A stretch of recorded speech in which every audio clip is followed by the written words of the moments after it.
Hola a todos, el día de hoy traigo un nuevo video después de unas semanas sin hacer nada. Aquí estamos de vuelta. No es algo planeado realmente, surgió casi de forma espontánea tras toparme con esta serie titulada Invincible. Esa serie, ¿no? Mi intención aquí, para no alargarme tanto como siempre lo hago, mi intención aquí no es exponer en su totalidad la serie, ni narrarla paso por paso, ni contar la trama, ni mucho menos. Repito, como siempre lo digo en los videos anteriores, hay spoilers. Doy por supuesto que la gente que está viendo este video ya se dio la oportunidad de ver las películas o series que aquí intento exponer. Pero como digo, no me voy a circunscribir a la trama total de la serie, sino más bien a una parte muy específica de esta, que de hecho se desarrolla en el último capítulo, en el capítulo número 8, respecto a la idea de imperio. Es como no mames, o sea, de toda la serie lo único que voy a retomar justamente es la idea de imperio, que yo creo que no es poca cosa, que de hecho más bien es al final de todo, pues la trama central, el motivo fundamental por el cual el clímax se da de esa forma, ¿no? Voy a comenzar pues exponiendo algunas cuestiones para llegar a más o menos, en la medida de lo posible, conclusiones generales, ¿no?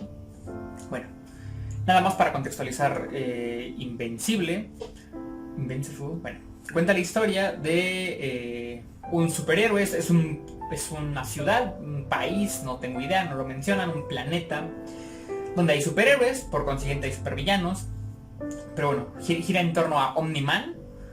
Es un superhéroe con bigotito, canitas, muy elegante él, un padre de familia, tiene esposa, tiene un hijo, y bueno, es prácticamente el hombre más poderoso del planeta. No invencible, no es invencible, sí se puede matar, ¿no?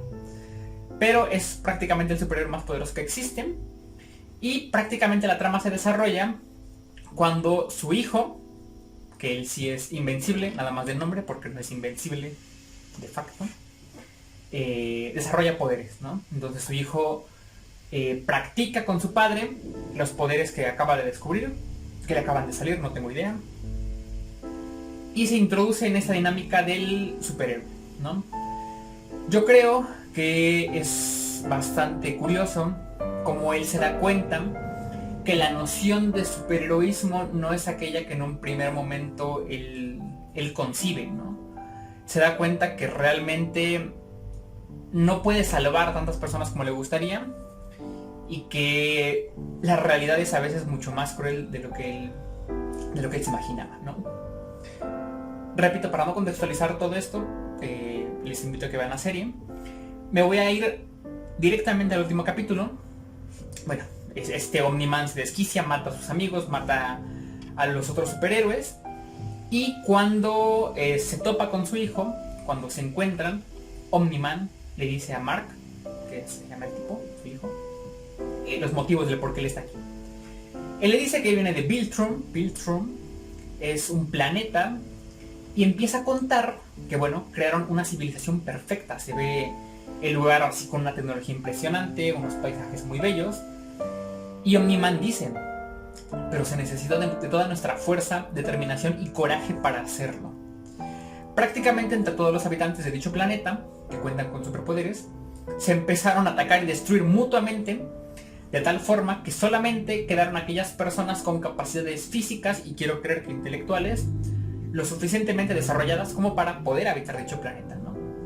Él menciona que prácticamente la población de su planeta se redujo a la mitad, y dice, pero lo que surgió de las cenizas era imparable. Menciona Omni-Man que Viltrum prácticamente tiene como finalidad establecerse como un imperio. Dice él, Viltrum ya era el mayor imperio de nuestra galaxia. La característica fundamental de todo imperio justamente es la expansión. La expansión a nivel territorial, a nivel económico, a nivel político, etc. Y justamente si tomamos como característica fundamental de un imperio la expansión del mismo, pues reconocemos que Viltrum necesita empezar a expandirse por toda la galaxia, ¿no? Él dice, bueno, decidimos convertirlo en el único imperio, por supuesto. Un imperio al fin y al cabo busca la totalización de sus fines, planes y programas. La totalización, en tanto dicha expansión permite apropiarse de tantos elementos, territorios, habitantes como sea posible. Y bueno, acaba mencionando Omniman, y ahora tenemos que preparar a la Tierra para unirse al Imperio Viltrum. ¿A dónde quiero llegar con esto? Porque no es un análisis de hecho muy largo, es algo bastante sencillo, porque, repito, el último capítulo nos da poca información respecto a las intenciones o los planes que intenta desplegar Viltrum respecto de la Tierra, ¿no? Yo creo que lo que uno piensa en este momento, mientras está viendo la serie, es como este hombre desquiciado prácticamente quiere esclavizar al planeta Tierra, ¿no? Para esto voy a retomar dos conceptos, dos categorías utilizadas por Gustavo Bueno respecto a los imperios generadores y los imperios depredadores.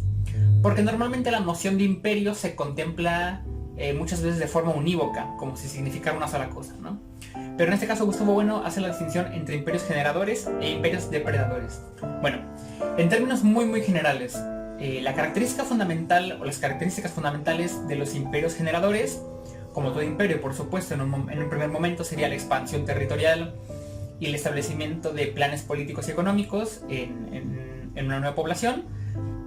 Sin embargo, estos imperios generadores se caracterizarían sobre todo por contemplar a los habitantes dentro de los fines, planes y programas a desarrollar en este nuevo territorio. Es más bien una especie de introducción de un esquema político y económico del imperio que se está expandiendo a un territorio, preservando algunos elementos de ese territorio, pueden ser de carácter cultural quizá, alguna estructura quizá de, no sé, de organización política mínima que no interfiera con los grandes planes de nación del imperio, etcétera, etcétera, etcétera, ¿no? Quizá algunas tradiciones. En ese sentido, bueno, Gustavo Bueno menciona que el imperio español sería un imperio generador, puesto que su expansión, por supuesto, tiene como finalidad el dominio y la apropiación de territorios y la adquisición de bienes materiales. Sin embargo, dicha expansión y dicha imposición de fines políticos pues tiene contemplados a los habitantes, ¿no? México en todo caso sería un país que en su momento estuvo adscrito al Imperio Español, sin embargo pudo conservar muchos de sus elementos originarios, ¿no? De carácter indígena. En contraposición, los imperios depredadores tendrán la característica, vamos, como el imperio inglés, por ejemplo, de ser imperios que no buscan el desarrollo de los individuos, de los habitantes de aquellos países o de aquellos territorios que están invadiendo, sino más bien buscan la destrucción total de los mismos con el fin de imponer en su totalidad las estructuras políticas, económicas, culturales, ideológicas y lingüísticas del imperio en cuestión, ¿no? Entonces el imperio inglés no tiene problema en intervenir, destruir y masacrar totalmente e imponer su estructura. Mientras que el imperio español muy probablemente sí, por supuesto invade, por supuesto hay guerras de por medio, por supuesto hay conflictos armamentísticos, conflictos culturales, pero repito, se contempla el desarrollo inclusive entre habitantes, entre individuos, hay una mezcla étnica, vamos a decirlo de esa forma, entre los españoles y los indígenas en el territorio mexicano en aquel entonces. En el caso de los ingleses, pues no es el caso, ¿no? Bueno, ya que vamos con todo esto, pues que Viltrum pareciera, y no pareciera, yo diría que es un imperio generador, siguiendo esta misma línea. Es decir, Viltrum no pretende llegar a masacrar, porque tiene la capacidad para hacerlo, llegar a masacrar a todos los habitantes del planeta Tierra y imponer sus estructuras, ¿no? Sino que más bien Viltrum se introduce en el planeta Tierra y de alguna forma lo invita por la fuerza a formar parte del gran imperio Viltrumita, ¿no? Incluso, repito, Omniman no tiene reparos en involucrarse sexual y sentimentalmente con un habitante del planeta Tierra y tener un hijo. Como, bueno, ya. De hecho, Omniman menciona, bueno, la finalidad de que la Tierra se adscriba al imperio Viltrumita, pues en muchos casos es para erradicar el hambre, dice él, darles tecnología médica siglos por delante de lo que tienen ahora. Repito, es un imperio, desde las coordenadas de Gustavo Bueno, que podría ser catalogado como un imperio generador. No tienen pensado la destrucción total de los habitantes ni de las poblaciones de la Tierra, sino más bien una adherencia al imperio, proporcionándoles la cultura, la tecnología y la ciencia con la que cuentan pues estas personas extraterrestres alienígenas súper mamadísimas, ¿no? Ahora bien, ¿dónde se circunscribe el conflicto de todo esto? Pues que uno podría pensar, bueno, la Tierra no tiene como derecho a estar solita, como un derecho a la autodeterminación, y entonces remitimos al poderosísimo Lenin con su libro El derecho de las naciones a la autodeterminación. Es obviamente, vamos, es una cuestión meramente lúdica. No es como que exista algún texto titulado El derecho de los planetas a la autodeterminación, pero bueno, en términos muy generales podría sernos de utilidad para comprender la situación del planeta Tierra en este caso. Básicamente, en este texto, Lenin lo que hace es criticar a Rosa Luxemburgo respecto a algunas nociones de la idea de autodeterminación de los países, de algunos estados, respecto de otros en determinadas circunstancias históricas. De hecho, Lenin comienza el texto de esta forma, diciendo que todo análisis debe ser precisamente histórico-contextual, y por lo tanto no podemos realizar una generalización de forma arbitraria diciendo que claro, todos tienen derecho a la autodeterminación. Bueno, en sentido estricto sí, pero voy a citar una parte de este texto para comprender un poco lo que Lenin intenta decir. Bueno, Lenin dice: en los debates que precedieron al Congreso de Londres se expresó el punto de vista de Rosa Luxemburgo, etcétera, etcétera, etcétera. Los debates, dice Lenin, giraron en torno a la cuestión de la independencia de Polonia. Se expresaron 3 puntos de vista. Voy a circunscribirme al tercero, que es el que Lenin resalta por encima de los 2 anteriores. Dice Lenin: el punto de vista que entonces desarrolló del modo más minucioso Karl Kautsky, al tomar la palabra contra Rosa Luxemburgo y demostrar la extrema unilateralidad del materialismo de ella. Desde este punto de vista, dice Lenin, la internacional, no puede incluir hoy en su programa la independencia de Polonia. Pero los socialistas polacos pueden plenamente propugnar semejante reivindicación. Desde el punto de vista de los socialistas, es absolutamente erróneo desentenderse de las tareas de la liberación nacional en un ambiente de opresión nacional. Lo vuelvo a leer. Desde el punto de vista de los socialistas, es absolutamente erróneo desentenderse de las tareas de la liberación nacional en un ambiente de opresión nacional. Entonces, y voy a complementarlo con alguna otra cita de Lenin posterior, Lenin está abordando el tema de la independencia de Polonia, pero entendiéndolo en un contexto histórico determinado, donde dice, hay una opresión inclusive por parte de otros imperios, por parte de otros países, que no nos permite pensar en esa autonomía de Polonia de forma arbitraria, ¿no? Neutra. Dice Lenin: la resolución de la Internacional reproduce las tesis más esenciales, fundamentales desde este punto de vista. Por una parte, se reconoce sin el menor rodeo ni dejar lugar a tergiversación alguna el pleno derecho de todas las naciones a la autodeterminación, dice Lenin. Por otra parte, se exhorta de forma no menos explícita a los obreros a concretar la unidad internacional de su lucha de clase, por supuesto. En ese sentido, la autodeterminación sería circunstancial en función del momento histórico en el cual uno se encuentre.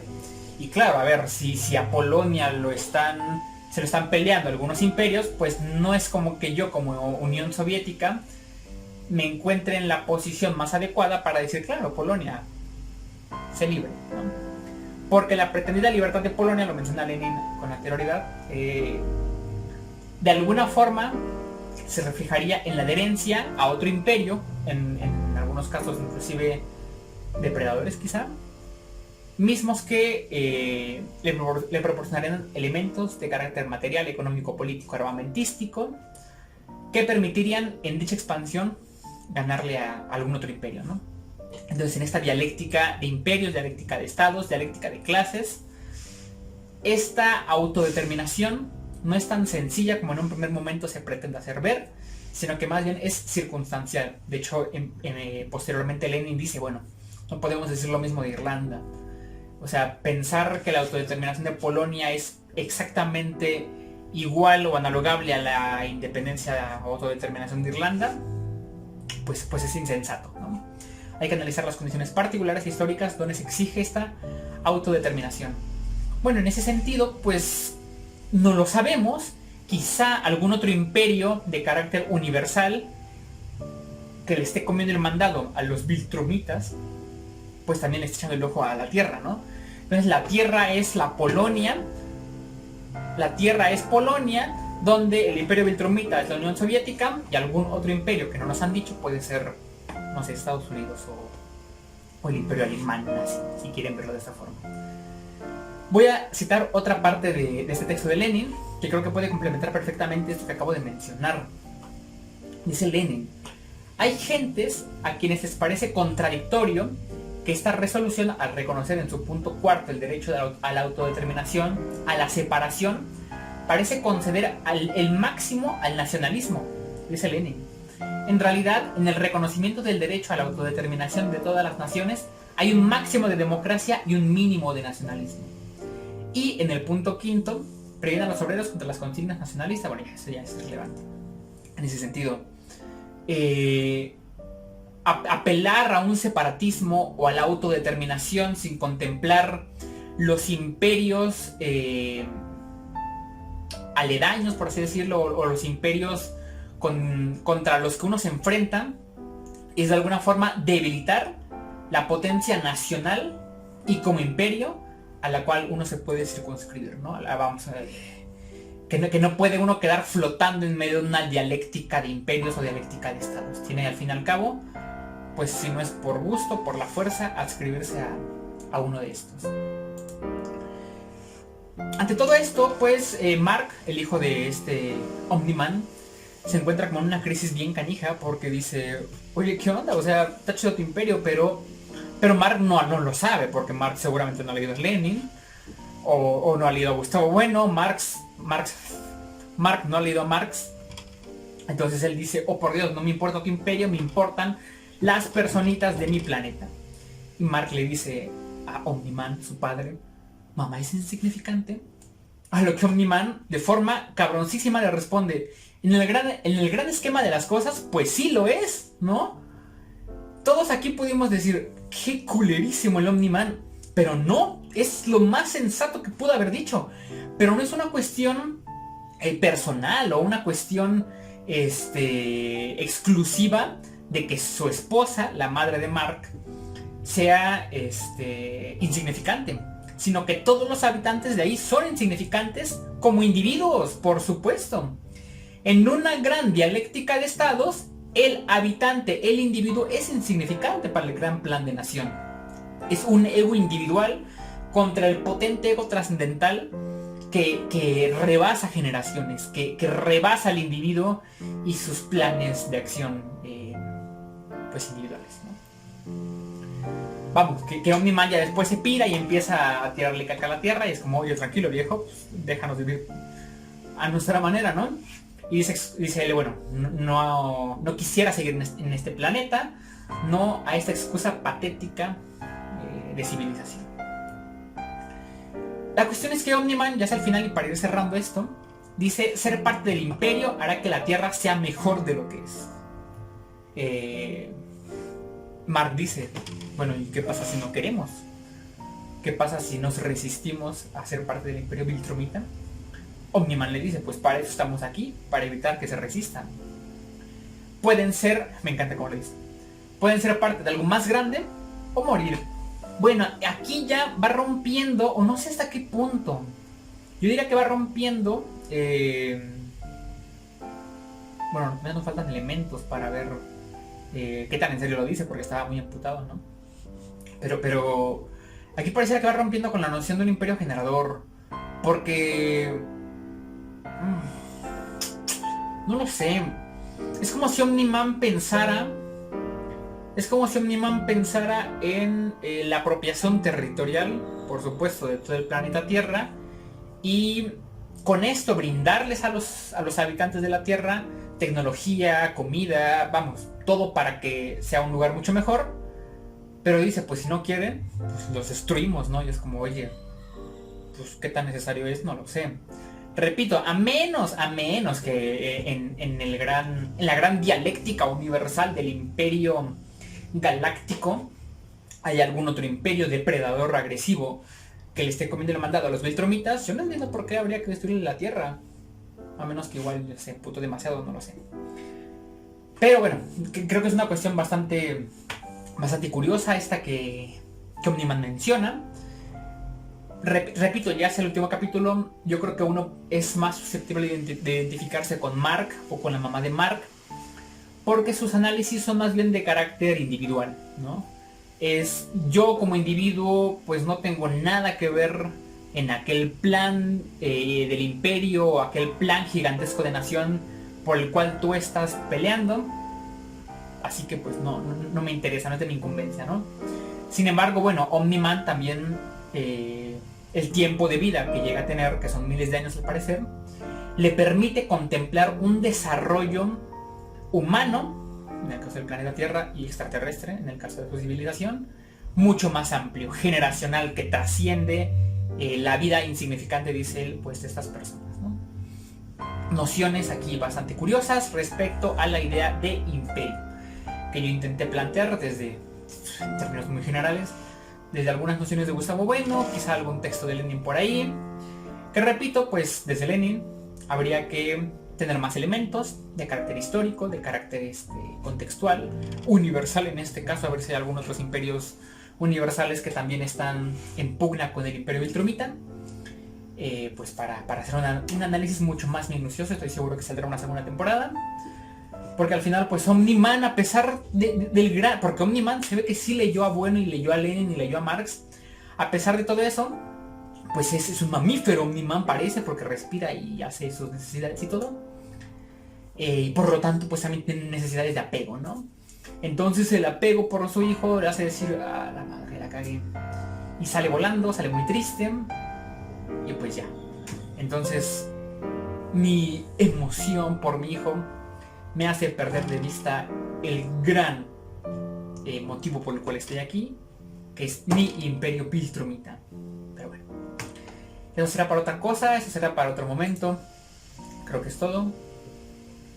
Ya me alargué muchísimo. Y pues aquí acabamos. Nos vemos en la siguiente.